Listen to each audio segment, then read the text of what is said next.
If you having girl problems, I feel bad for you, son. I got 99 problems, but a bitch ain't one. I got the rap patrol on the cat patrol. Hi everybody, this is Randa coming at you with the Tyler Perry The Have and the Have-Nots premiere review. It came on last night, and what I'm going to do is I'm going to give you my overall opinion, and then I'm going to go through the storyline, each of the characters and actors, and discuss those. Hated it.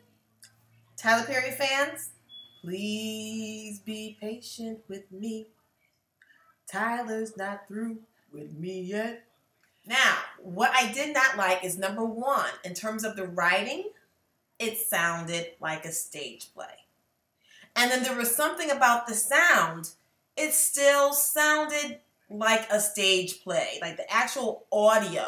He created, executive produced, directed, and wrote the series. Hire some people. Sometimes we have a vision and we can't see or bring layers to that vision, but it was hard to watch. The music, the god-awful background music. No. So we're watching, that's my doggy. In the first scene, John and Catherine are on the telephone talking about his 50th birthday party. We don't need to hear that conversation. As an introduction to a show, it was just blah, blah. And then the acting on top of it between the two was just, they're not even a good match. But they had her dressed down like she was playing his mother or his older sister. Now, John Schneider is cute, but dude, that's Bo Duke from the Dukes of Hazzard. Still looks good. You know, older version, but still looks good. I think that a 50-year-old woman can still have some pizzazz about her. Jim invites the call girl in. She comes to the door. And when Candace Young walks in, she walks in like she's on college campus about to go to a study group. She should have walked in and turned it up. She should have been prostitute strutting. The whole big voila scene was supposed to be when she took off her jacket and dropped, and she had on her lingerie and her lingerie. It was very Victoria's Secret-like. And it needed to be a little bit more juicier. That role should have been introduced with pow. Then Catherine is interviewing Hannah Young, who is Candace Young's mother, for a position as a maid in her house, same day as the birthday party. And so she starts to ask her about the previous family that she worked for and ask her intimate questions about the rumors about their family. And Hannah does not give up the goods, and she stays very professional and very strong. I didn't realize that Celine Gonzalez was Celine Gonzalez because she's a very light Latina. So I thought she was a white woman. So here I'm thinking, oh, great. So we have some, true diversity. We have a white woman playing in a major role. Find out that she was Celine Gonzalez. It's like, oh. I thought it was just like a wasted role. Veronica is introduced as a new character. Veronica Harrington, and she's this wealthy black woman, and she walks in and she just places her coat and hat on Hannah Young's character. So Hannah's like, it was just corny. Mediocre version of Diane Carroll.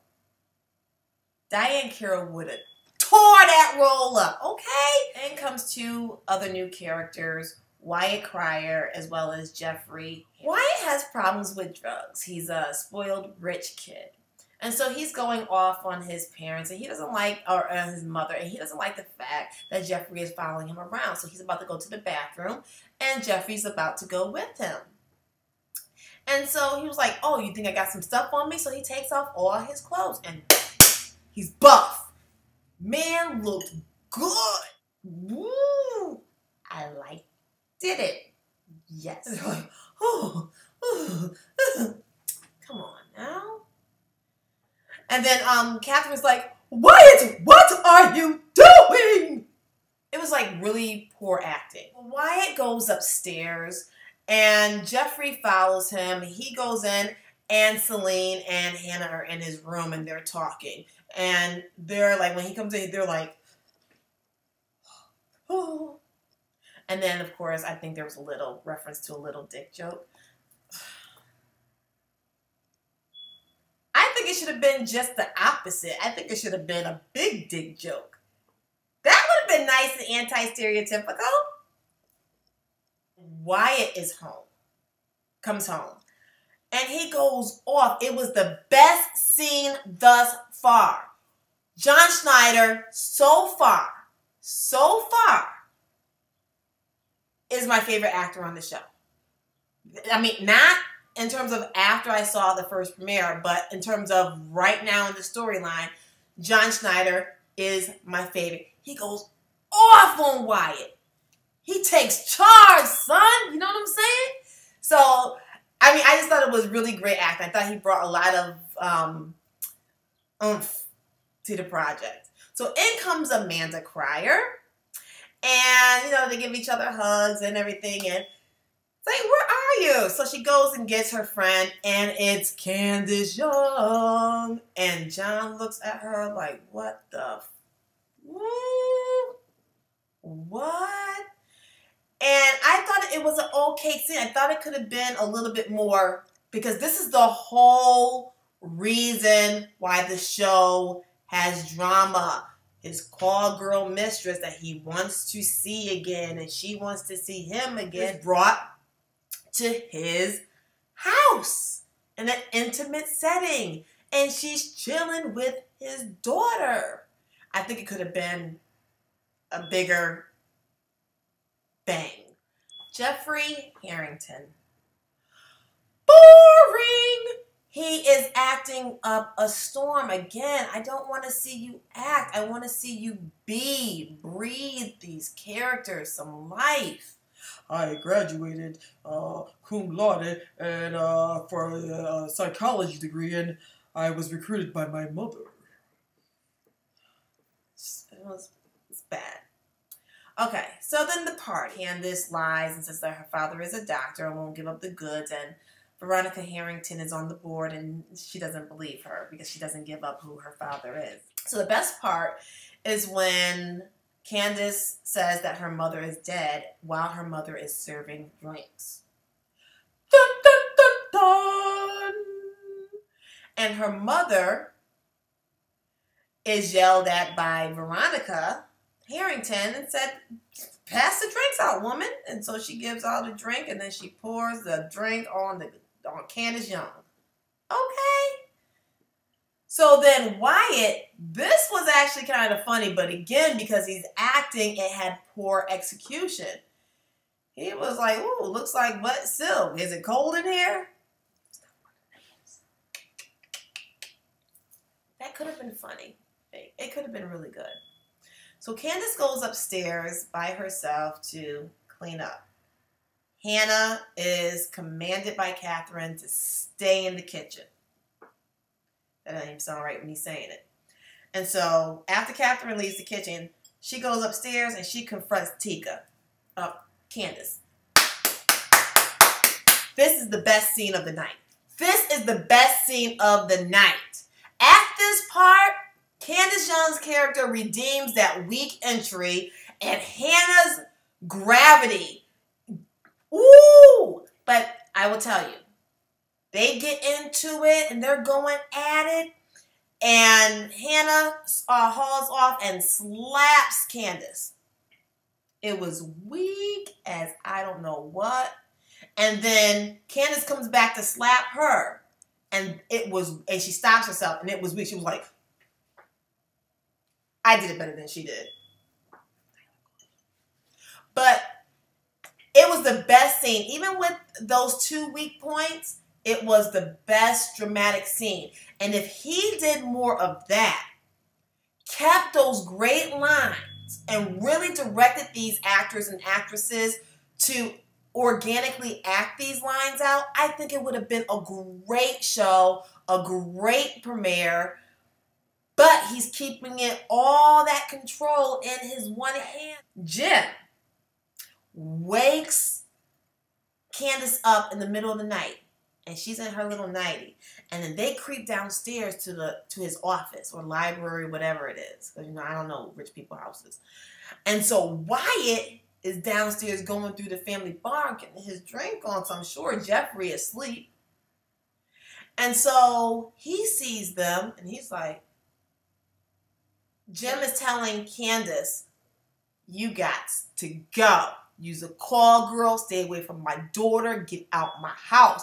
Tomorrow morning, we having breakfast at 7. You going to skedaddle. She was like, oh, yeah. I won $100,000 and the car your daughter got. Oh. She put it on him. And she want it. And she gonna get it. He better do it. So I like Tyler's vision. I like the storyline. All right, the second episode. Wyatt, of course, is on to Candace and Jim. So he calls her out. Oh, you like old men? Giving him some of that jungle love. Now, one thing that really disturbed me, and it's a pet peeve of mine, why was Amanda in the bed with her boots on? That's just nasty. Amanda wants, of course, the only black friend she has and the only other black person she knows who's a male to get together. So she wants Candace and Jeffrey to get together, and Candace is like, he is gay. I know a gay man when I see a gay man, and he is gay. He's definitely in the closet. And if I come on to him, that's going to make him uncomfortable because he don't want to bust that door wide open. And she's like, are you sure? So then Jim meets with David Harrington to announce that the governor wants him to run for governor because he's given up his seat. So this brings a juicier level because if she just bribes him with the family, for the family finding out, totally different than if he's a public figure. So for him to run for governor, that brings a little bit more gravity to the situation. So he breaks down to David that Candace, Amanda's friend,